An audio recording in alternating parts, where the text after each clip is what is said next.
सुर्खियों में।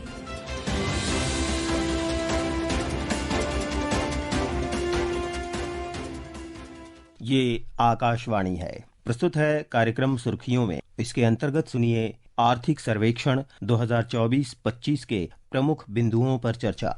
इसमें भाग ले रहे हैं आर्थिक विश्लेषक डॉक्टर SP शर्मा। कार्यक्रम का संचालन कर रहे हैं हर्ष रंजन। वित्त मंत्री निर्मला सीतारमण ने आज संसद में आर्थिक सर्वेक्षण पेश किया। दरअसल आर्थिक सर्वेक्षण बजट से पहले सरकार की नीतियों और अर्थव्यवस्था की स्थिति का विश्लेषण प्रस्तुत करता है। इसे मुख्य आर्थिक सलाहकार की अगुवाई में वित्त मंत्रालय तैयार करता है। आर्थिक सर्वेक्षण भारतीय अर्थव्यवस्था के प्रदर्शन, सरकारी नीतियों और आगामी वित्तीय वर्ष के दृष्टिकोण का संक्षिप्त विवरण प्रस्तुत करता है। इसे 2 भागों में विभाजित किया जाता है, पार्ट ए और पार्ट बी। पार्ट ए में समग्र आर्थिक प्रदर्शन, राजकोषीय प्रवृत्तियों और प्रमुख माइक्रो इकोनॉमिक संकेतकों का विश्लेषण किया जाता है, जबकि पार्ट बी में गरीबी, शिक्षा, जलवायु परिवर्तन जैसे सामाजिक आर्थिक चुनौतियों के साथ साथ GDP वृद्धि, महंगाई और व्यापार का आकलन किया जाता है। आर्थिक सर्वेक्षण के बारे में आज हमारे साथ बातचीत करने के लिए SP शर्मा उपलब्ध हैं। शर्मा साहब, बहुत बहुत स्वागत है आपका आकाशवाणी में। जी शुक्रिया। आज का आर्थिक सर्वेक्षण आपने देखा, उसे समझने की कोशिश की, क्या हाइलाइट्स हैं? पहले हम यहाँ से शुरुआत करते हैं आपसे। देखिए, उसके जो हाइलाइट्स हैं, पहले मैं बात करना चाहूंगा विश्व स्तर पे कि ग्लोबल फैक्टर्स में किस तरीके से भारत की अर्थव्यवस्था ने परफॉर्म किया है।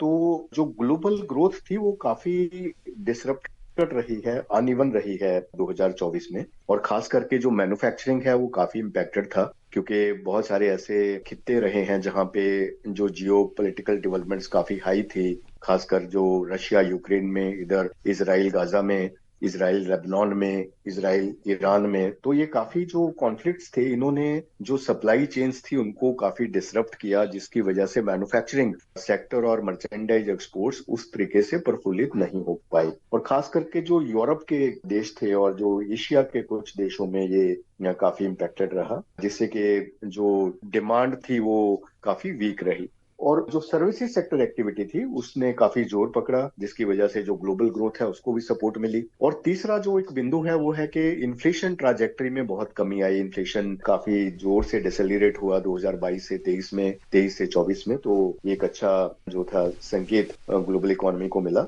और अभी का जो प्रेजेंट सिनेरियो है वो भी अनसर्टेन है अभी भी, क्योंकि इन्फ्लेशन कम तो हो गया है लेकिन एक लेवल पे आके स्टिकी जोन में आ गया, वहां से कम नहीं हो पा रहा है, जो कि अभी भी उनके जो टॉलरेंस लेवल है उनसे बाहर है। तो जिस वजह से वो पॉलिसी डिसीजन नहीं ले पा रहे। अगर हम अपने ही देश की बात करें तो हमारा जो टॉलरेंस लेवल है, जो हमारा एक ट्राजेक्टरी है, वो 4% के आसपास हम देखना चाहते हैं, 4 से 6 का है, लेकिन उसके बावजूद भी इन्फ्लेशन काफी स्टिकी जोन में 5% के आसपास, 5 से ऊपर, थोड़ा कभी नीचे, वहीं पे जाके एक स्टिकी जोन में इन्फ्लेशन आया हुआ है, जिसकी वजह से कुछ डिले जो है रेट कम करने में हो जाती है। यहाँ पर एक सवाल बनता है, जिस इन्फ्लेशन की हम बात कर रहे हैं, दरअसल ये बात सही है कि 4 तक अभी नहीं आ पा रहा है, लेकिन अगर हम इसमें देखें तो जो फूड इन्फ्लेशन है, खाद्य मुद्रास्फीति की दर है, वो कहीं ज्यादा है। और खाद्य मुद्रास्फीति दर को कैलकुलेट करने में, इसकी गणना करने में एक बात और चल रही थी कि जिन वस्तुओं को हमने उनमें रखा है या जितना परसेंटेज हम दे रहे हैं खाद्य वस्तुओं के लिए, उस परसेंटेज को कम किए जाने की जरूरत है, तो थोड़ा हम इसे बेहतर कर सकते हैं।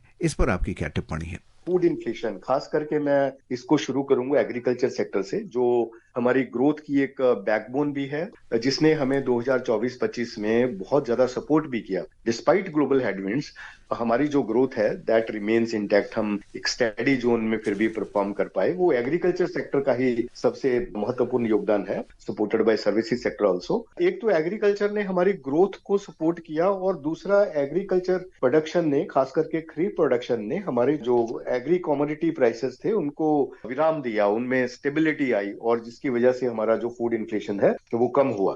तो फूड इन्फ्लेशन के कम होने से ही हमारा जो ओवरऑल इन्फ्लेशन है वो अभी एक स्टेबिलिटी की तरफ है। और हम समझते हैं कि आने वाले टाइम में जैसे जैसे और अभी आगे रबी क्रॉप्स आएंगी तो आने वाले महीनों में जो इन्फ्लेशन है वो और ज्यादा सॉफ्टन होगा और हमें एक इकोनॉमिक जो हमारी गति है उसको और तेज करेगा। तो ये थे कुल जो ग्लोबल पहलू थे जिसमें हमने इन्फ्लेशन में बहुत अच्छे पॉजिटिव ट्रेंड देखे। और दूसरा जो लेकिन एक स्लो डाउन रही मैन्युफैक्चरिंग में। अब अगर हम इंडिया के बारे में बात करते हैं तो जैसे मैंने बताया कि एग्रीकल्चर एक मेजर सपोर्ट बना इंडिया की 2024-25 में, जिसने के प्राइवेट कंजम्पशन को, जो खास करके रूरल कंजम्पशन जो था, रूरल डिमांड जो थी बहुत ज्यादा इंटैक्ट रही, जिसकी वजह से एक ओवरऑल डिमांड ट्रैजेक्टरी को सपोर्ट मिली। क्योंकि जो हमारी एक्सटर्नल डिमांड थी वो ज्यादा स्ट्रांग नहीं थी, हमारे जो मर्चेंडाइज एक्सपोर्ट्स थे वो बहुत अच्छा परफॉर्म नहीं कर पाए। भले ही हमारे एक्सटर्नल सेक्टर को सर्विसेज सेक्टर ने सपोर्ट किया, सर्विसेज एक्सपोर्ट्स बहुत अच्छे से ग्रो किए, जिन्होंने जो ओवरऑल ट्रेड डेफिसिट था उसको भी बैलेंस किया। लेकिन जिस तरीके से मैन्युफैक्चरिंग एक्सपोर्ट्स बढ़ने चाहिए थे वो हमने गति हासिल नहीं कर पाए क्योंकि एक्सटर्नल डिमांड बहुत स्लो थी, जिसको डोमेस्टिक डिमांड ने कंपनसेट किया with the support of growth in agriculture sector. तो एग्रीकल्चर सेक्टर का महत्व इसलिए बन जाता है क्योंकि एक तो इन्फ्लेशन को कंट्रोल करने में उसका योगदान रहा, दूसरा हमारी ग्रोथ को भी सपोर्ट किया। डोमेस्टिक लेवल पे ये जो स्ट्रॉन्ग डेवलपमेंट हुई कि agriculture again supported the economy. जैसे कोरोना में एग्रीकल्चर ने बहुत सपोर्ट किया था, सभी सेक्टर ही डिसेलरेशन में थे, लेकिन एग्रीकल्चर सेक्टर पॉजिटिव मोड में हमारे जीडीपी को सपोर्ट करने के लिए सामने आया और हमारे एग्रीकल्चर एक्सपोर्ट भी बहुत तेज गति से बढ़े। 2019, 20, 21, 22, 23 में ये $50 बिलियन को क्रॉस कर गए हमारे जो एग्रीकल्चर एक्सपोर्ट्स थे। अगर हम आउटलुक की बात करें कि जो इकोनॉमिक सर्वे बताता है कि आउटलुक कैसा रहेगा, हमारा जो जीडीपी है वो कैसा परफॉर्म करेगा, 6.3 से शर्मा जी 6.3 से 6.8 का जो अनुमान लगाया जा रहा है 2025-26 के लिए, और जो अभी हम एस्टिमेट कर रहे हैं इस साल के लिए 6.4%। इसमें बहुत ज्यादा का डिफरेंस नहीं है। कहां पर ये होना चाहिए आपके हिसाब से? कितना आगे हमें और बढ़ना चाहिए? जहां तक मैं देख रहा हूं कि इस वित्त वर्ष में जिसका हमें 6.4 का जो अनुमान है उसमें एक्सटर्नल डिमांड बहुत इम्पैक्टेड थी, जो पूरे जीडीपी के लिए एक इम्पैक्ट बना रहा, मतलब ग्रोथ था उस तरीके से नहीं हुआ। लेकिन इस साल में जो अभी 25-26 का वित्त वर्ष रहेगा, इसमें एक्सटर्नल डिमांड काफी तेज गति से रिबाउंड करेगी क्योंकि जो यूएस इकोनॉमी है वो बहुत स्ट्रांगली परफॉर्म कर रही है, जीडीपी स्ट्रांग है और बहुत सारे जो मैक्रो इकोनॉमिक फंडामेंटल्स हैं वो बहुत अच्छे से परफॉर्म कर रहे हैं। और यूएस हमारा एक मेजर ट्रेड डेस्टिनेशन है, एक्सपोर्ट डेस्टिनेशन है, मेजर ट्रेड पार्टनर है। तो जब यूएस में डिमांड अच्छी रहती है तो हमें उसकी भी काफी सपोर्ट मिलती है, हमारे एक्सपोर्ट्स और बढ़ते हैं, हमारी एक्सटर्नल ओवरऑल एक्सटर्नल डिमांड को एक सपोर्ट मिलती है। और दूसरे देशों में भी जैसे कि एशिया में या मिडिल ईस्ट में जो हमारे लिए कुछ नई मार्केट्स भी हैं, उनमें भी जो ग्रोथ है इस साल आईएमएफ के आंकड़ों के मुताबिक अच्छी ग्रोथ आ रही है। तो हमें लगता है कि जो हमारे एक्सपोर्ट डेस्टिनेशंस हैं वो काफी अच्छे से ग्रो करेंगे और हमारी एक्सटर्नल डिमांड इंटैक्ट रहेगी, जिसकी वजह से मेरा जो अनुमान है, जो हमारा अनुमान है, उसमें जो 7% के ऊपर के जाने के बहुत ज्यादा चांसेस हैं। डिमांड ड्रिवन इकोनॉमी की हम बात करते हैं, डिमांड और बढ़नी चाहिए क्योंकि आने वाले समय में हमें पूर्ण विकसित होना है 2047 तक, और उसके लिए जो एक इंटरनल फैक्टर ये बहुत जरूरी है कि हमारी डिमांड बढ़े। डिमांड बढ़ेगी तभी मैन्युफैक्चरिंग सेक्टर का भी ग्रोथ हो पाएगा। इस बारे में आप क्या कहेंगे शर्मा जी? सीधे तौर पे जाहिर सी बात है कि एग्रीकल्चर जो है अभी भी हमारी जो लगभग कोई 50% पॉपुलेशन है, या फिर ये कहिए कि 45 से 50% के बीच में जो पॉपुलेशन है वो एग्रीकल्चर के ऊपर डिपेंडेंट है। तो सीधे तौर पे जो 50% डिमांड है वो तो एग्रीकल्चर सेक्टर की तरफ से आती है। तो जब हमारा एग्रीकल्चर सेक्टर ग्रो करेगा, जो अभी कर रहा है, जो इस साल भी अच्छे से परफॉर्म किया और सरकार और रिफॉर्म्स कर रही है, एग्रीकल्चर इनकम्स और बढ़ेंगी, तो वो एक डिमांड, एक रेजिलियंट डिमांड क्रिएट करता है। एक डोमेस्टिक डिमांड जिसको हम बोलते हैं वो that is always supported by the agriculture sector.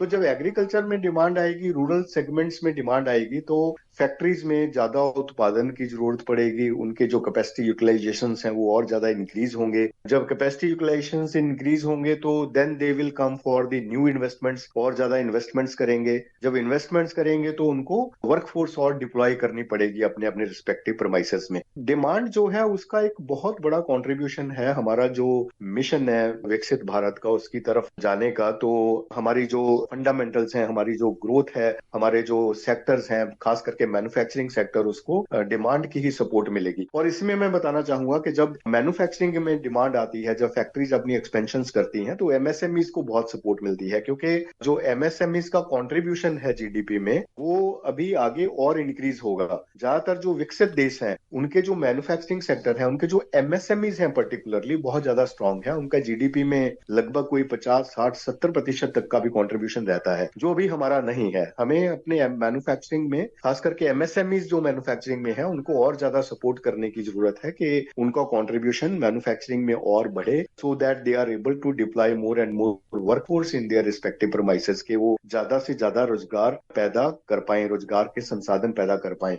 तो विकसित भारत के लिए मैं ये समझता हूं कि जैसे कल बजट प्रेजेंट होने जा रहा है, तो विकसित भारत के लिए हमें दो चीजें बहुत अच्छे से स्ट्रांग करनी होगी। एक तो हमारा जो एमएसएमई सेक्टर है वो हमारे जो विकसित भारत का जो लक्ष्य है उसको बहुत ज्यादा मजबूत करेगा, और दूसरा जो डिमांड ट्राजेक्टरी, क्योंकि अगर एमएसएमई स्ट्रांग होने से भी तभी प्रफुल्लित होगा जब डिमांड होगी इकोनॉमी में। और डिमांड कैसे आएगी? जब हम एक तो एग्रीकल्चर इनकम्स को इंक्रीज करेंगे और दूसरा जो मिडिल क्लास है उसको सपोर्ट करेंगे। अब मिडिल क्लास के ऊपर टैक्स बर्डन जो है वो काफी ज्यादा है। पीक टैक्स रेट जो है वो मिडिल इनकम्स के ऊपर है, 15 लाख के ऊपर 30% टैक्स है। तो इसमें कुछ रिलीफ, कुछ राहत आएगी, तो तभी हमारा जो कंजम्पशन सेगमेंट है और ज्यादा स्ट्रांग होगा और जो एम्प्लॉयमेंट है फैक्ट्रीज में इंक्रीज होगी। बिल्कुल। और अगर हम आर्थिक सर्वेक्षण जो आज पेश हुआ इसकी बात करें तो इसमें फिस्कल डेफिसिट भी एक महत्वपूर्ण अंश है इसका। और इसमें एक खुशी की बात यह है कि अगर पिछले 3-4 सालों के आंकड़े हम देखें तो जीडीपी की तुलना में